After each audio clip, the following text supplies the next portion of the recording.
Janaranjana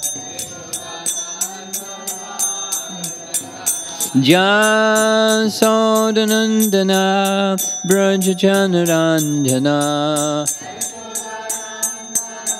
Brajajanaran Jamunathiravana Chadi Jamunathiravana Chadi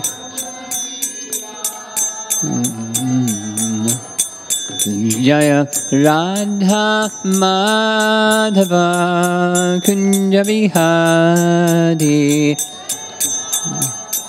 Madhava Kunja Vihari Jaya Radha Madhava Kunja Vihari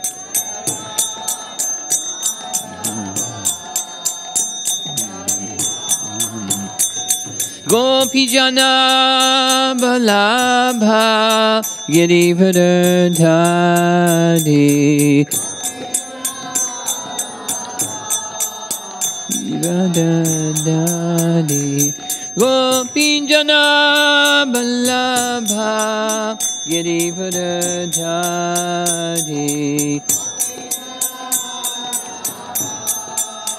Girivardhari Jasodanandana Brajajanaranjana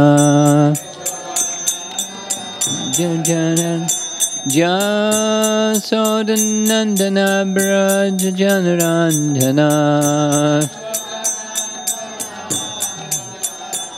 Jamunathiravana Chadi Jamunathiravana Chadi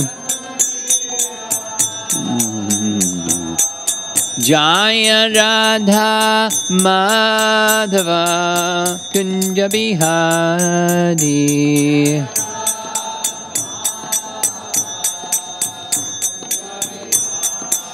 Jaya Radha Madhava Kunja Vihari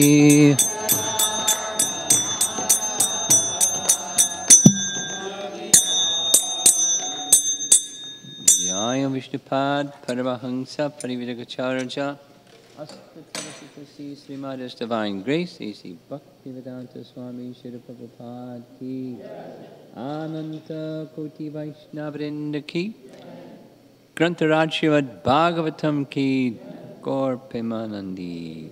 Glories to the assembled devotees, Shri Guru and Shri Gauranga.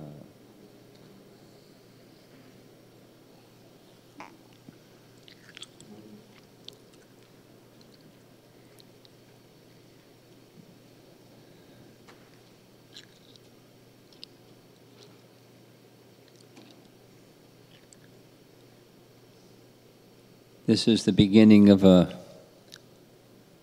one sense, it's part 2 during this holiday season. We'll be discussing the section of Srimad Bhagavatam that starts from Canto 7, Chapter 5, and goes through the beginning part of Chapter 10 of Canto 7, the story of Prahlada Maharaj. Last year, this time, we just took one chapter and spent the whole time with one chapter, Chapter 9, Prayers of Prahlada.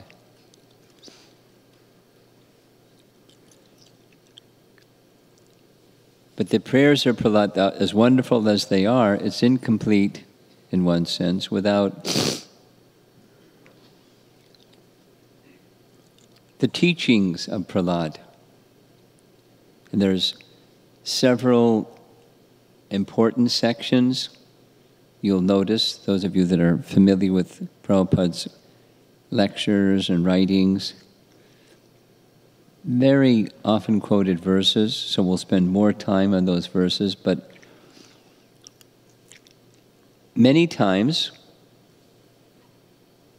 when you hear a section or another section or another section, what's the big picture? How does the whole flow fit together?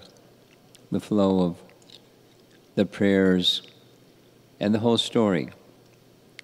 So part of the intention of doing this larger overview is that. I'm just describing intention right now, a purpose. Give the whole picture of how the flow goes. And focus on certain points within Prahlad's teachings.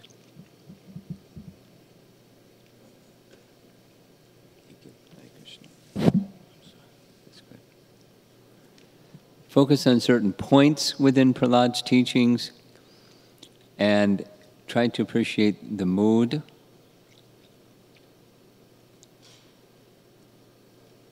of Prahlad Maharaj.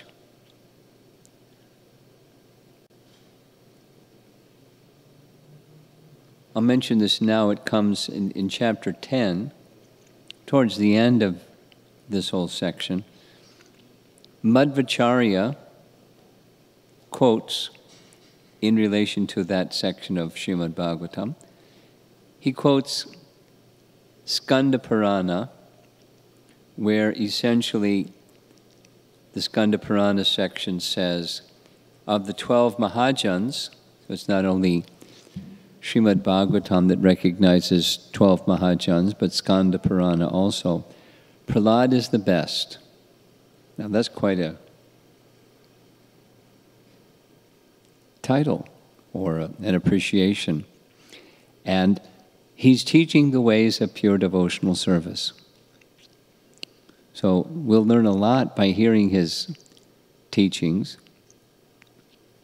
Just by hearing the pastimes and hearing the teachings, it's consciousness purifying. Just like kirtan and japa and deity worship, it's purifying. So that's what we'll be doing together. So this evening, as we started last Thanksgiving, we'll just quickly cover, well, one session covering the life of Prahlad Maharaj. And Prahlad Maharaj, of course, naturally fits together with Lord Nrsingadev, and Lord Nrsingadev appeared to protect Prahlad from Hiranyakashipu. So that's where we're going to begin. Oops.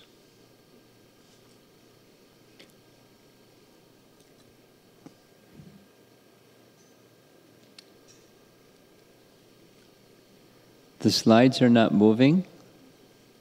Help.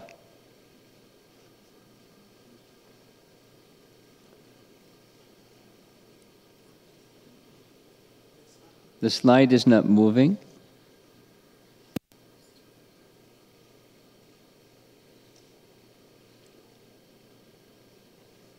That's a problem.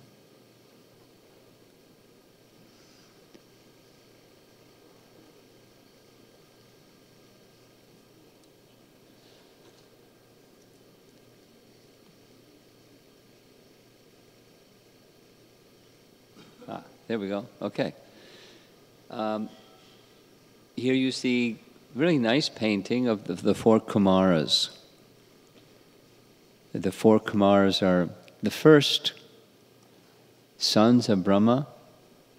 So, although they look really young, Kumaras, they're the eldest, next to Lord Brahma. They were situated in Brahman realization. They had the power, as well as the curiosity and the innocence, to travel anywhere where they wanted, including up to Vaikuntha. So, one time when they were,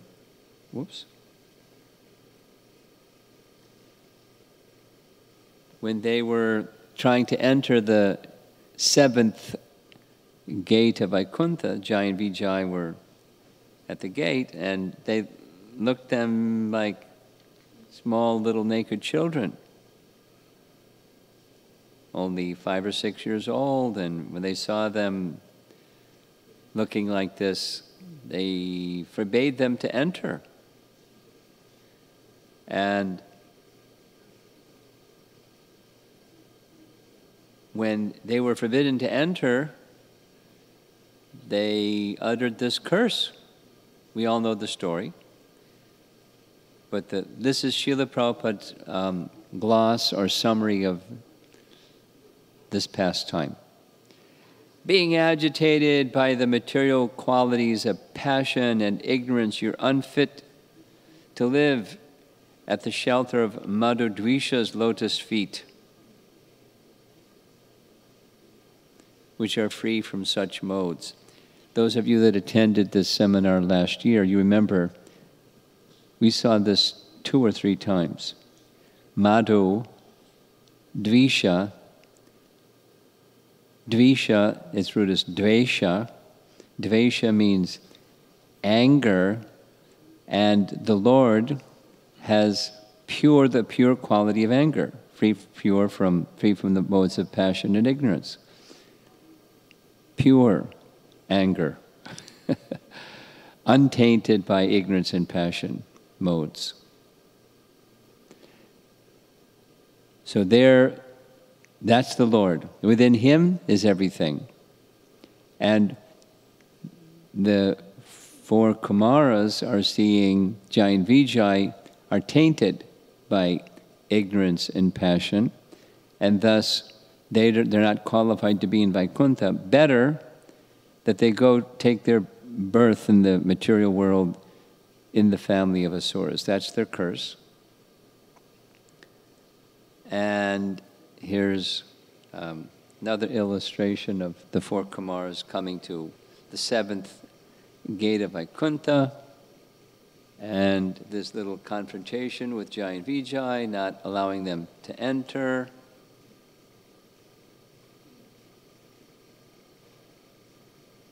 So they were cursed to become demons, and 3 times, Hiranyakashipu and Hiranyaksha, in Satyug, Ravana and Kumbhakarna, in Tretayug, Shishupal and Dantavakra, at the end of Dwapara Yuga. Nice painting of the 4 Kumaras, appreciating the Lord's association, particularly His adorable lotus feet. And there's other ISKCON paintings showing their entering beyond the gates of Vaikuntha into Vaikuntha, associating with Lord Narayan in Vaikuntha.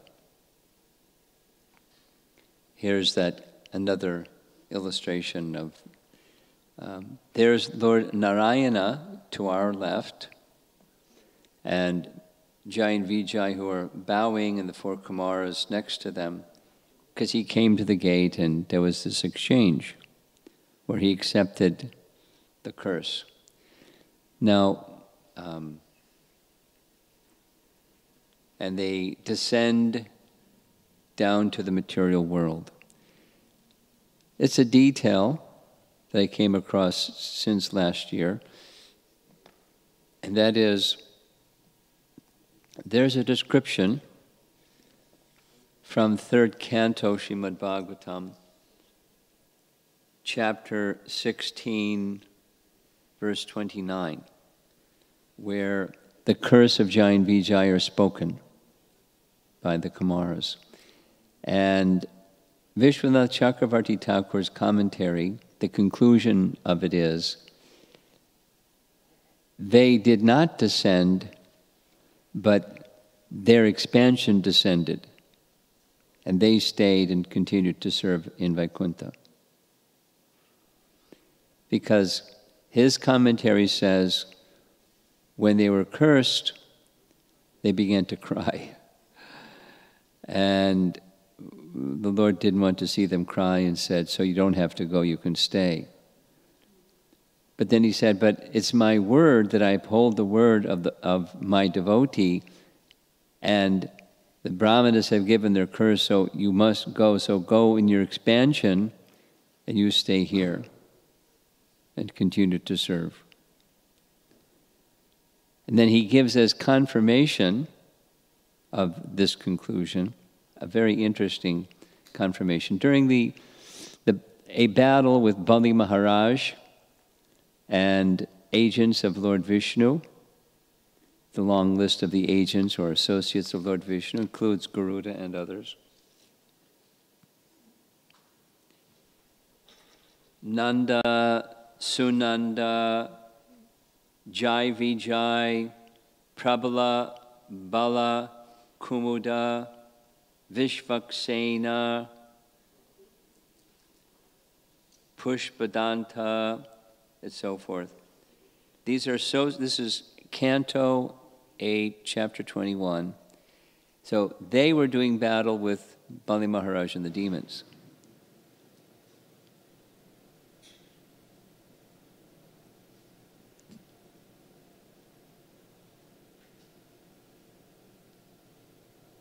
So his Vishwanath Chakravarti Thakur's conclusion is, in this narration,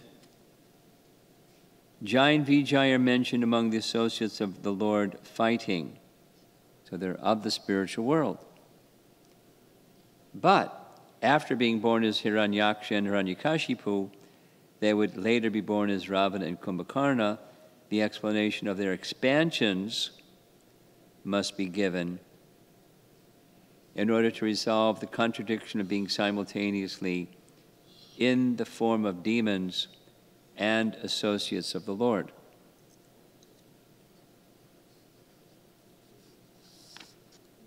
Interesting, very interesting. This is side points, not like the essence of our story of Jai and Vijay falling. There's other explanations as well.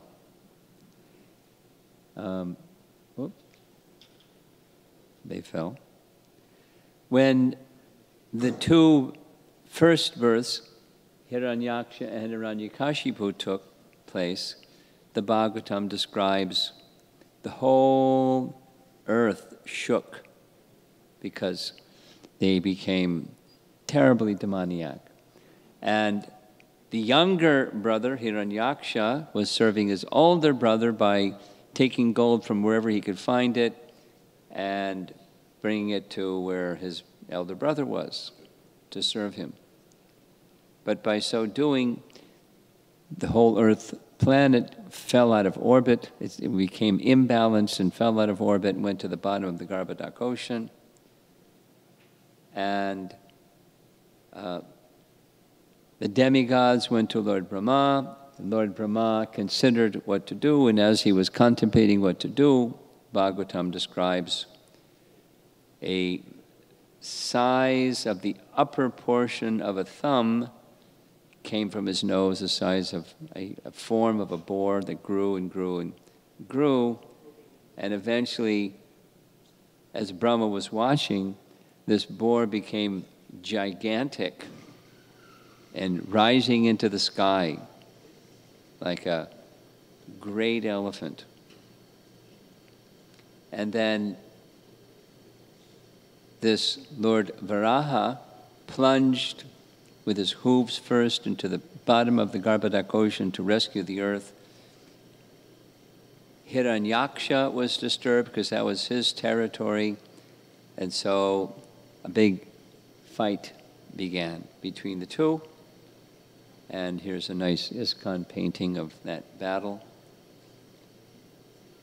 And eventually, Lord Varaha, of course, finished Hiranyaksha. And when news of that occurred, Hiranyakashipu became very, very angry. Here's continuing his work of rescuing the Earth planet. The funeral of Hiranyaksha is described. Hiranyakashipu was the principal speaker. He spoke transcendental knowledge, and then he spoke something very harsh. He took a vow that as that Lord Vishnu has killed my brother, I will kill Lord Vishnu. seeking revenge. And he was powerful. It said when he came to know that his brother was dead, his anger caused the whole sky to become smoky. So after some time, he had this great intention to become immortal. So he went to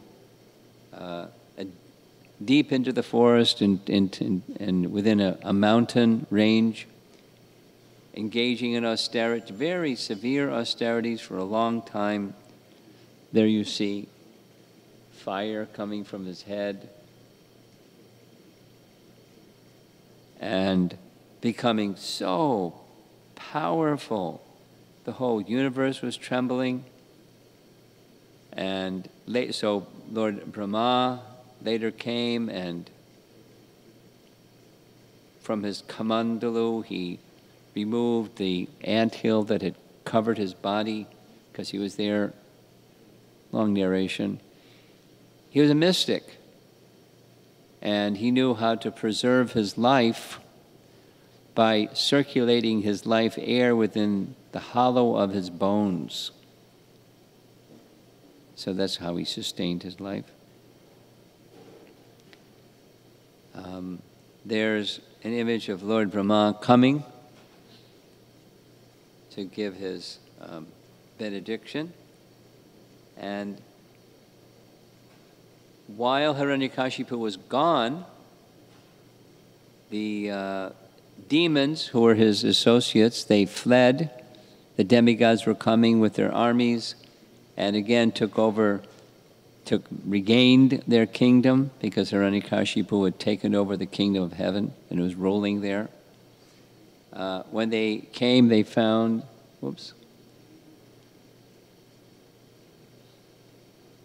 pregnant Kayadu, and fortunately Narada Muni came along just at the right time, because they were planning to arrest her and wait till the child was born and kill the child that was born. So some exchange. Narada asks, "Why are you arresting this lady?" "Because she's pregnant, and within her womb is Hiranyakashipu's child, a future demon. So we're not going to harm her, but when the child is born, then we'll kill the child." Narada informed them, no. The child is not a demon, the child is a great devotee. And so you should entrust the woman to me. When the child is born,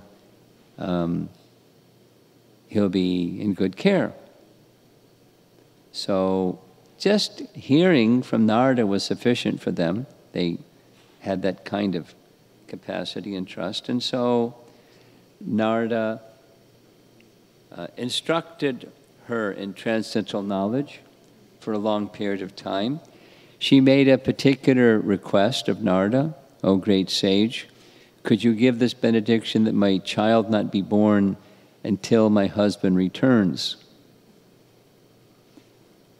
And Narada gave that benediction, which must have been very uncomfortable for the poor lady. Shukadeva Goswami was in the womb of his mother for 16 years, but this is 100 celestial years. But he remained still a baby, so he was born as a baby, not a 16-year-old. And as she was receiving transcendental knowledge from Narada, the child within her womb was also very attentively listening and became so much benefited. Meanwhile, back where Hiranyakashipu was doing his austerities, Lord Brahma came. Prabhupada's words are that he was waiting for the austerities to mature, and then when that happened, he went and restored the body that had been eaten by ants, And then beautiful, strong body of Hiranyakashipu took its place instead of bones. Benediction was requested, was immortality. When that wasn't possible, then he tried some clever way of creating immortality. I can't be killed this way, won't die that way, here or there. We all know the story. And those things Brahma gave the benediction for. And so as far as Hiranyakashipu was concerned, he's now immortal. So he went back to take the kingdom back, the kingdom of heaven from the demigods. And as the child, Prahlada, was born and then gradually grew, the father, big demon father, was anxious to train up his son to be his successor. And so he entrusted his son to the spiritual masters of the demons, Shukracharya, his two sons, to train them up to be demons, put them in a special demon school. And that went on for some time. So this is just a gloss. We're going to now be touching on topics that we're going to hear in more detail as we go forward. But one day, Prahlada was invited by his son, by his father, a very affectionate, natural fatherly affection. And his father wanted to hear from Prahlada what's the best thing that he's learned in school. Natural question for a parent to ask a child. So Prahlada's reply was, I've learned from authoritative sources that someone who's engrossed in the material consciousness of I and mine and friend and enemy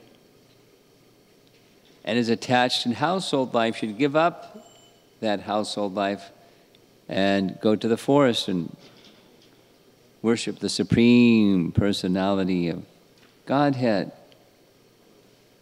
Hiranyakashipu didn't want to hear that. So we'll be hearing, there's 4 sections basically. 3 times he's having dialogue with Hiranyakashipu, 1 time with his teachers, and like a really long section, 2 chapters with the students.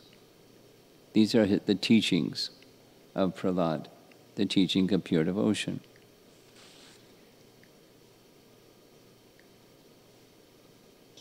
So the first time, Hiranyakashipu speculates wrongly that another student has polluted him. And so he instructs the teachers, watch out, don't let this happen. I don't want my son to become a Vishnu Bhakta. There's some other things that happen in between, but then there's another situation where Prahlada is placed on the lap, and you teachers have been instructing you for a long time. Well, what's the best thing that you've learned? And he starts reciting the 9 processes of bhakti.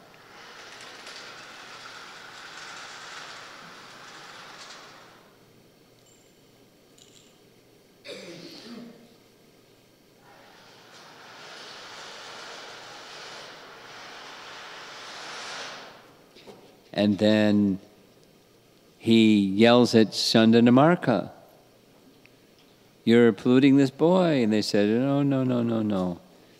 Don't accuse us falsely. We didn't teach him these things. So then Hiranyakashipu turns to his son and said, where'd you learn these things?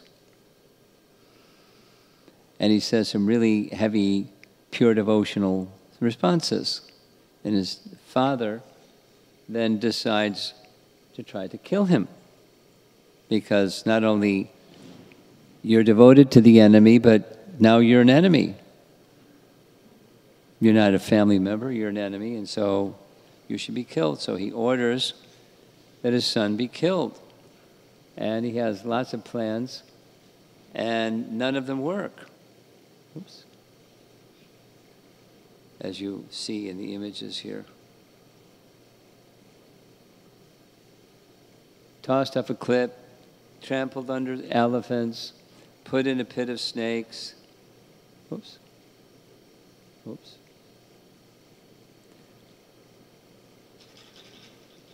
Getting confused. But whatever he did, and through his assistants and so forth, nothing worked. And he then, as powerful as he was, he became fearful. And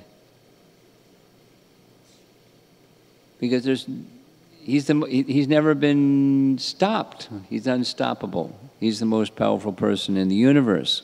And here's this little boy that's more powerful than he is. So Chanda and Amarka pacify him, saying, he's a little boy. He'll get over these bad ideas. We'll take care of it. We know how to train people to become asuras. Leave it to us. So he goes back to the school, and it doesn't work because Prahlada wants to be a devotee, he doesn't want to be a demon. But he's back in the school, and one day when the school teachers went home to take care of household duties, they left the classroom, Prahlada began instructing. There's a whole chapter, Prahlada's instructions to his classmates. And they not only liked his instructions, but they became devotees too. And when they're having kirtan like this, the teachers walked in. Uh-oh. So they didn't even say anything. They just went right to Hiranyakashipu. Hiranyakashipu came out, confronted Prahlada, challenged him, saying, "You've always described a supreme being other than me. A supreme being who is above everything, who is the controller of everyone, who is all-pervading. Where is he? If he is everywhere, then why is he not present before me in this pillar?" This is Prabhupada's writing. And sure enough, he was in the pillar.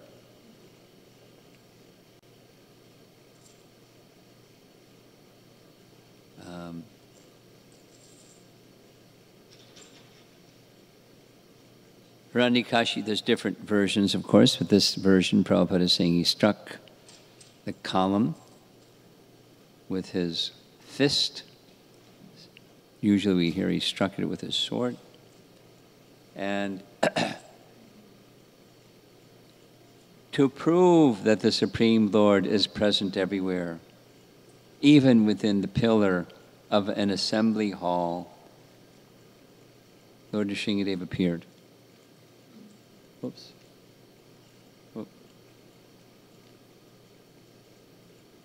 Oh. What's going on here?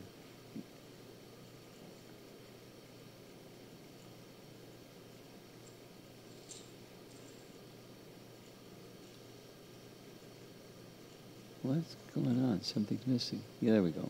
Okay.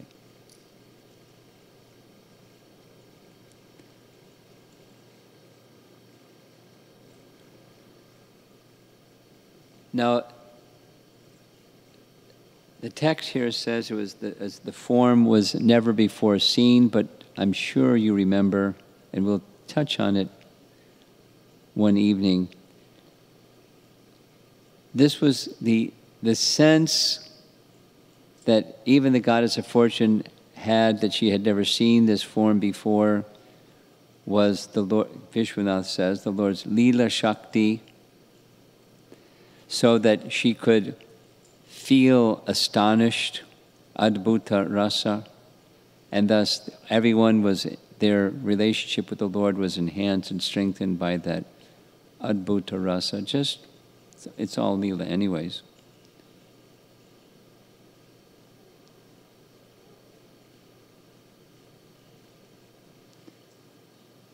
The Lord emerged from the column,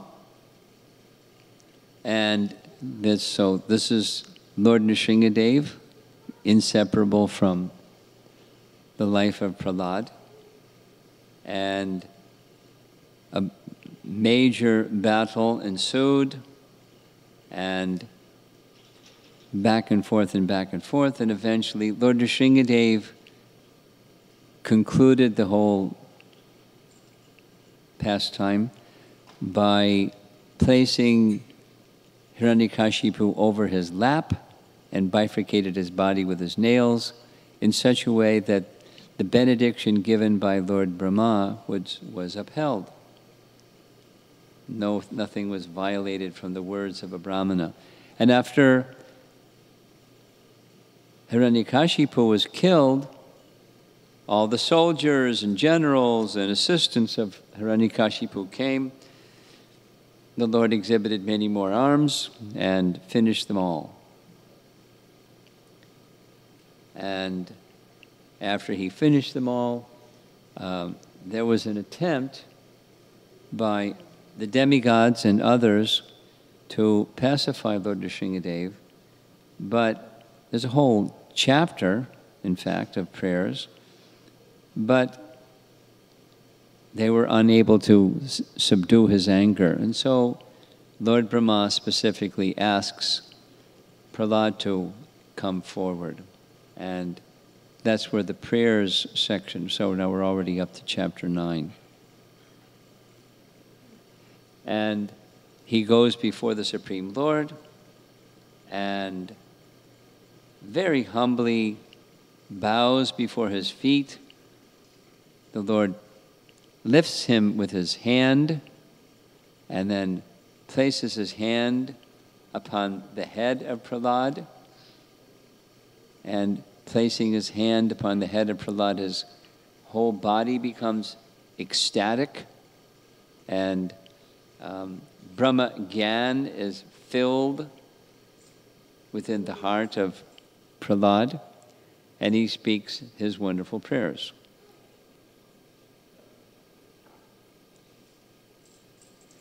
When the prayers were finished, Lord Nrsingadev indicated that he wanted to give some benedictions to Prahlada. Whoops. But Prahlada saw the offering of benedictions as an obstacle, or the receiving of benedictions as an obstacle. And there's some nice exchange which we're going to hear during our session. Very beautiful. Very beautiful. This is chapter 10, 10 already.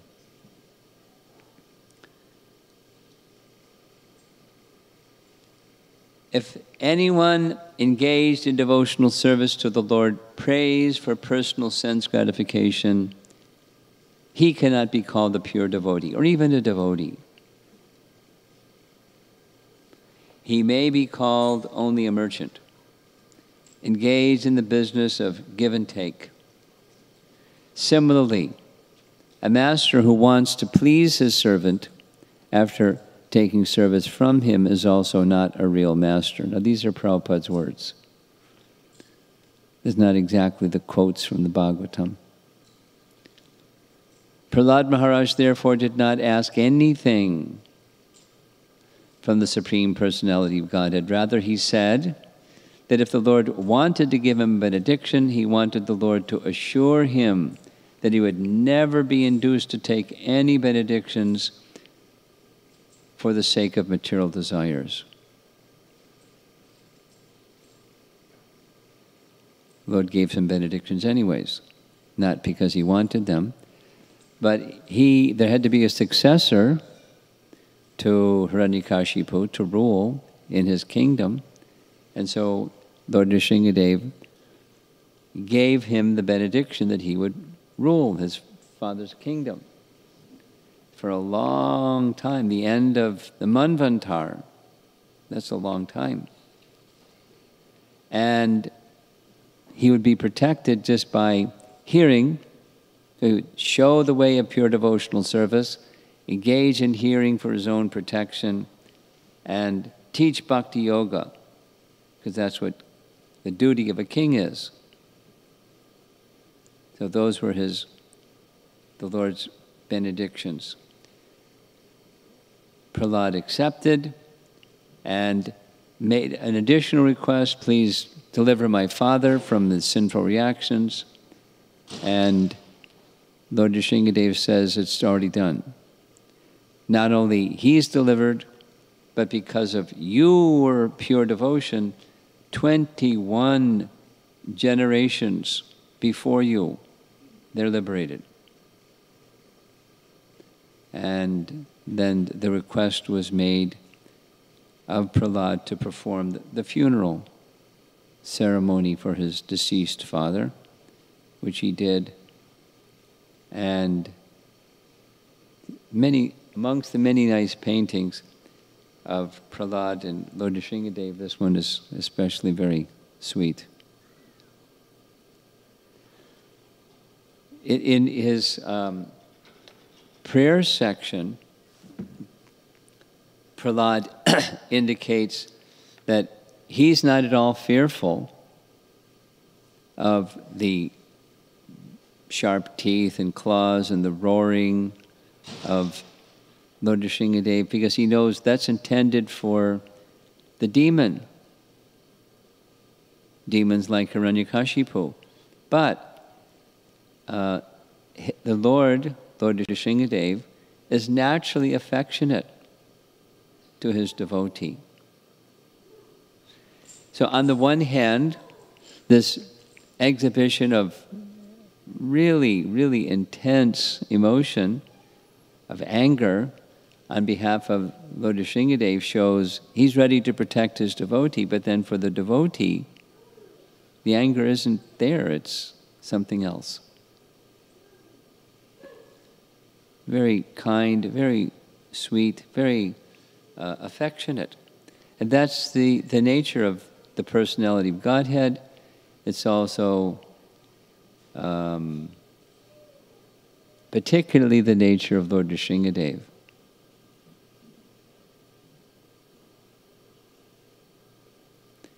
I don't know if you know anybody that's a Nrsinga Bhakta. I know some devotees that are Nrsinga Bhaktas. And this painting is inspiring me to say this little story. One of Prabhupada's dear disciples was named Sridhar Swami. He died of a liver disease. And when he found out that he had this certain type of liver disease, that the doctor said you have so many months, he prepared to give up his body. And one of the things that he did was he began worshiping Lord Nrsingadev. And he had Nrsinga deity, Nrsinga paraphernalia, Nrsinga mantras, and a very special diet. And somehow his health extended beyond the several months. And so he started up some regular service again, thinking maybe Krishna is going to give me some more time. So he had this intention of fundraising for the TOVP. And then one of the things that he did was, he was staying in New York and he went to visit Epcot Center in Orlando to see maybe there's some exhibits that can be used or copied, or something, an inspiration for the TOVP exhibits. So he went with his disciple, and when he came back out, he looked in the trunk, and his Nrsinga deity and an altar and paraphernalia and everything was missing, stolen. and came back to New York. And he told me what happened, and I said, whoever did this, they're in for it. And his response was like this. His response was, Lord Nrsingadev is very affectionate. I was shocked. I mean, he wasn't like in anxiety, nor was he angry. He just, Lord Nrsingadev is very kind. And whoever stole the deity, something good is going to happen. Or whoever that kindness is exhibited. So at least for the devotee, that's the feature that one experiences in a relationship with Lord Nrsingadev. Certainly Prahlad. Now the demigods were feeling afraid. The goddess of fortune was feeling afraid, but that was the secondary rasa of astonishment. Now here we have Prahlad Maharaj, who's not at all astonished. He's just feeling the Lord's protection and great affection.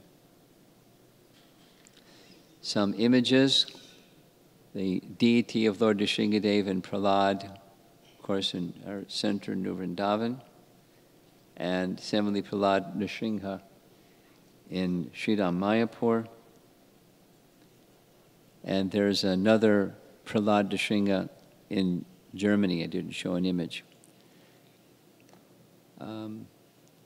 One other point, and we'll finish. There's mention in Hari Bhakti Vilas about the previous life of Prahlad Maharaj.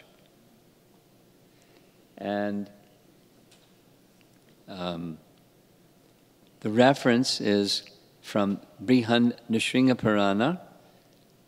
It's in reference to Prahlad during his previous life unintentionally observing Nrsimha Chaturdasi. And so in Hari Bhakti Vilas, it's describing the glory and the power and the efficacy of Nrsimha Chaturdasi, great, great event. So the narration goes that Prahlad wanted to hear from Lord Nrsingadev, how did he become his devotee? And Lord Nrsingadev gave the following response. In your previous life, you did some activity of devotion for me. That was the Nrsimha Chaturdasi observance. And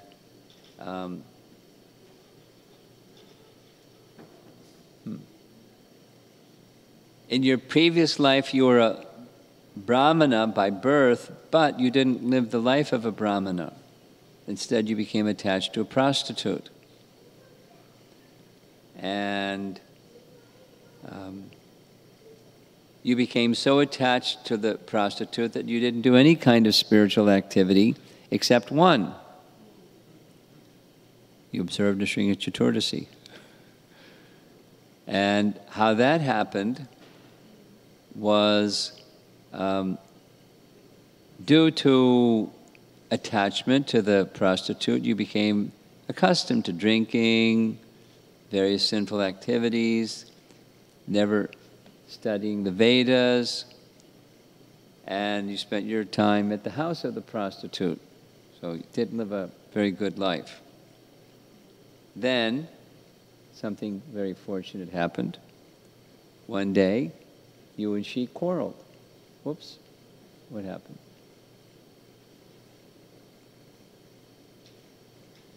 Getting confused. And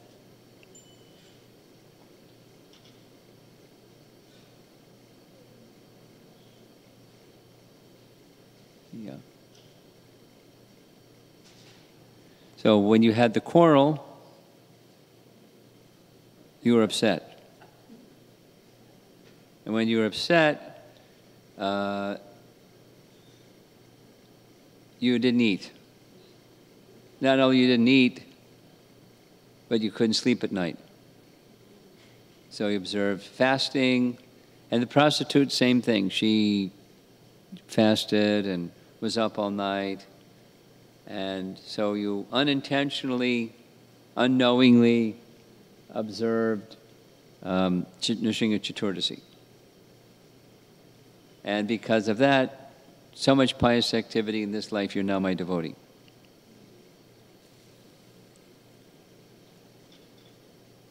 This observance of Nrsimha Chaturdasi is so wonderful that demigods enjoy the prosperity in the heavenly planets as a result. Lord Brahma has the power to do what he does by this observance.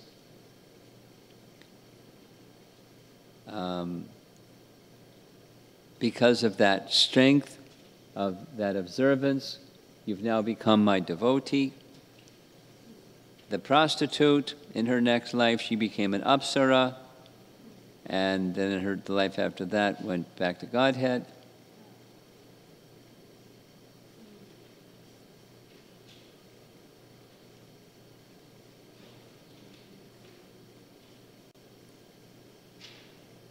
Now, you, Prahlad, he did exactly what Lord Nrsimhadev says.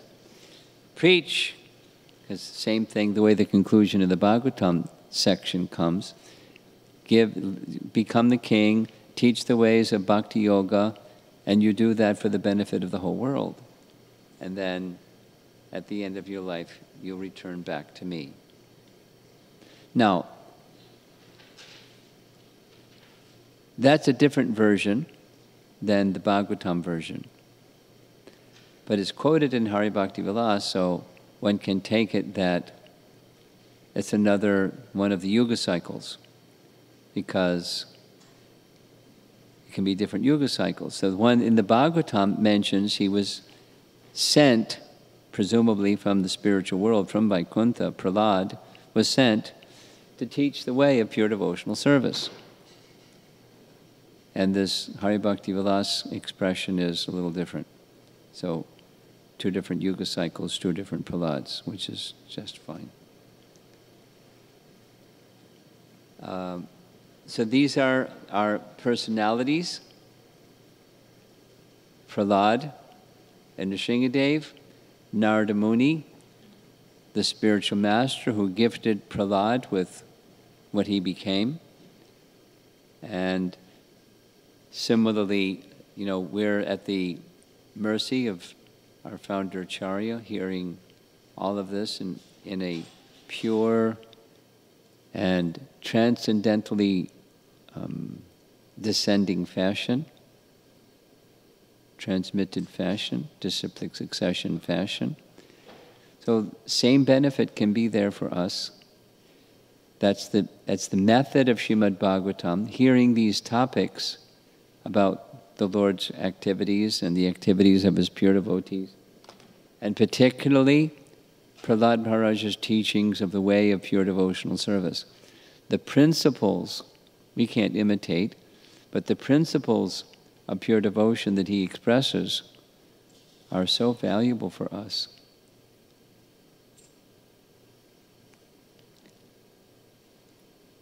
So we have time for some discussion, if there's some questions or points you'd like to bring up.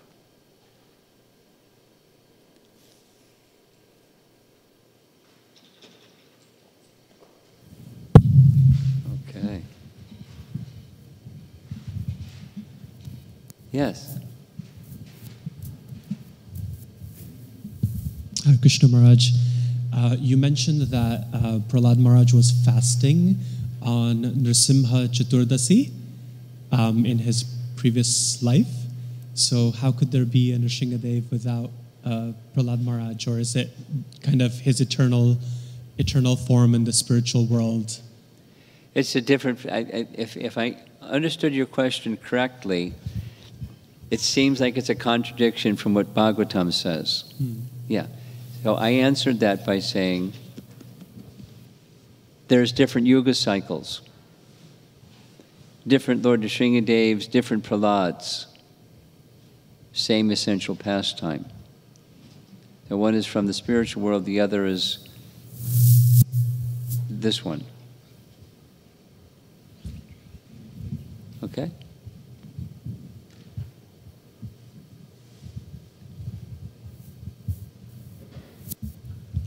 Hare Krishna Maharaj.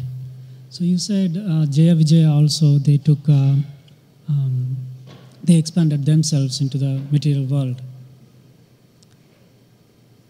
Right? I said that Vishwanath Chakravarti Thakur wrote a commentary. Okay. That's what I said. So devotees of the Lord, by the Lord's will, can expand themselves. to the Yeah. material. Yes.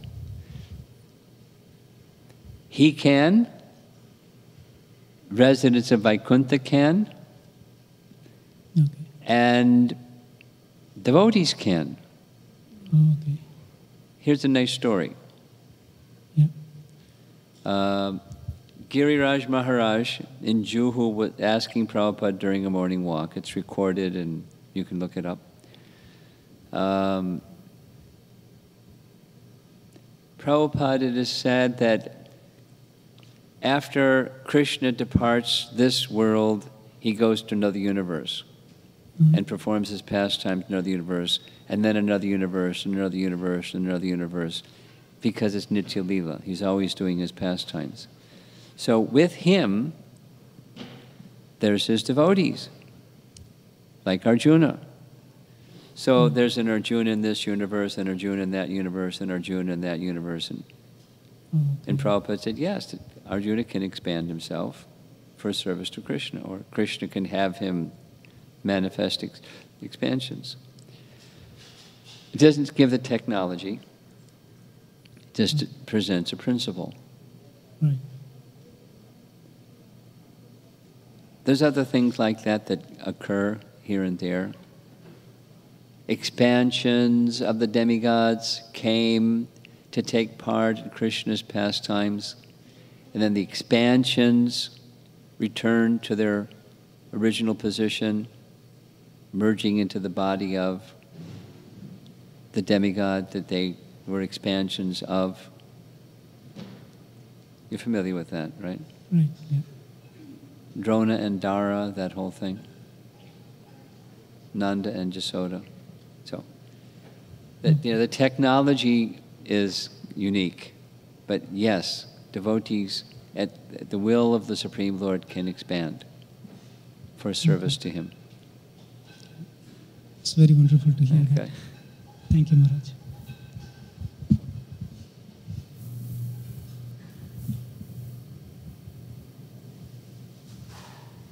Okay.